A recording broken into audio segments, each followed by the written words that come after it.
வணக்கம் மக்களே. இன்னைக்கு சனிக்கிழமை நம்ம வீட்டுல பிரியாணி தாங்க பண்ண போறேன். என்னடா இது சனிக்கிழமை தான் பிரியாணின்னு பார்க்காதீங்க. நம்ம வீட்டுல சொரக்காவும் வேர்கடலையும் போட்டு சொரக்கா பிரியாணி பண்ண போறேன். எப்படி பண்ணலான்னு பார்க்கலாம் வாங்க. பிரியாணி பண்றதுக்கு கேஸை பத்த வச்சுக்கணும். குக்கரை போட்டுக்கும். குக்கர்ல தான் தாளிச்சு விட போறேன் பிரியாணியை. இதுக்கு தேவையான அளவு எண்ணெய் ஊத்திப்போங்க. எண்ணெய் சூடாயிடுச்சுங்க. இங்க பாருங்க பட்டை வகையில போட்டுப்போம். இங்க பாருங்க அரை ஸ்பூன் சோம்பு, ஒரு 10 சின்ன வெங்காயம், ஒரு 10 பல்லு பூண்டு நல்லா உரல்ல வச்சு அச்சு வச்சிருக்கேங்க. அதையில போட்டுருவோம். இது கூட 2 பச்சை மிளகாய் போட்டுப்போம். ஒரு சின்ன வெங்காயம் நறுக்கி வச்சிருக்கேன், அதையும் போட்டுருவோம். ஒரு இப்படி புதினா போட்டுப்போம். கொஞ்சோண்டு கொத்தமல்லி போட்டுப்போங்க.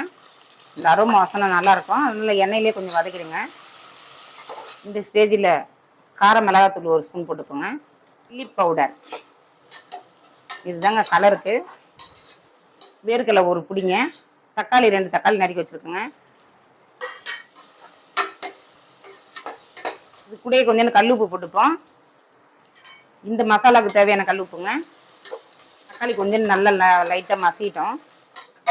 லைட்டாக ஒரு மூடி போடுவோங்க. தக்காளி நல்லா மசிட்டோம்.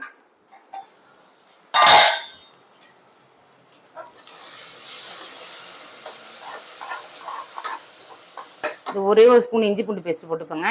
ஏன்னா நம்ம இஞ்சி பூண்டுலாம் நச்சு போட்டிருக்கோம். அதே நல்லா வாசனையாக இருக்கும். பாருங்க முழு சொரக்காய், ஒரு சொரக்காய் அரிஞ்சு வச்சுருக்கோங்க. அதை போட்டுருவோம்.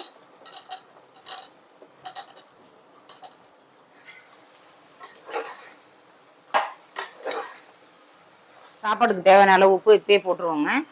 காயில் உப்பு பிடிக்கும், கல் உப்பு.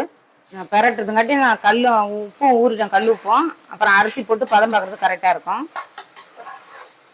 லைட்டாக கொஞ்சம் தண்ணி வரும். அந்த தண்ணி நல்லா வரட்டங்க. மூடிடுவோம்.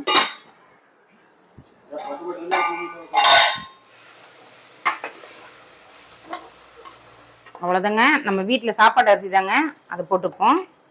நல்லா ஊற வச்சுருக்கேன் ஒரு அரை ஹவர்.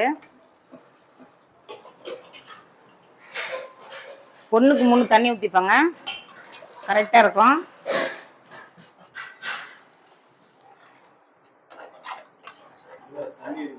உப்பு பதம் பார்த்துப்போம். உப்பு கம்மியாக இருக்கு.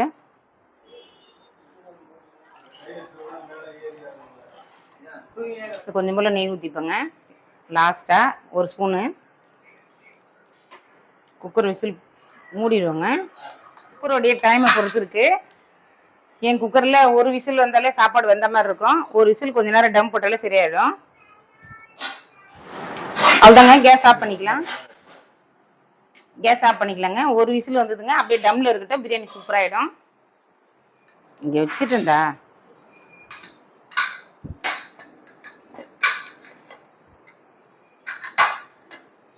எப்படி இருக்கு பாருங்க. எப்படி சூப்பராக இருக்கா? அவ்வளோதாங்க. ஜம்முன்னு இருக்கு பாருங்க. இதுதான் லெக் பீஸு. சொரக்காய் பிரியாணி ரெடிங்க. சும்மா ஜம்முன்னு இருக்கு பாருங்க. பாருங்க கேஸ் ஜம்மு உடச்சிட்டேன். சாப்பாடு எப்படி உதிரி உதிரியாக இருக்கும் பாருங்க. நம்ம வீட்டு ரைஸ் தாங்க. இங்கே பாருங்க. அவ்வளோதாங்க. சொரக்காய் பிரியாணி ரெடி. இங்கே பாருங்க குக்கரில் வச்சு ஒரே ஒரு விசில் கொஞ்ச நேரம் டம்மு. அவ்வளோதாங்க. இங்கே பாருங்க எப்படி உதிரி உதிரியாக வைப்பாருங்க குக்கர்லேயே. குக்கர்லாம் கட்டி கட்டியே வரும். நமக்குலாம் அதெல்லாம் கிடையாதுங்க. பதம் தாங்க கரெக்டான பதம். கரெக்டான தண்ணி ஊற்றினீங்கன்னா சூப்பராக வந்துருங்க பாருங்க. திறந்து காட்டியிருக்கேன். எப்படி இருக்குன்னு பார்த்து நான் சொன்ன மாதிரியே சமைச்சு சாப்பிட்டு பார்த்துட்டு டேஸ்ட் எப்படி இருக்குன்னு சொல்லிட்டு எனக்கு கமெண்ட் பண்ணுங்க.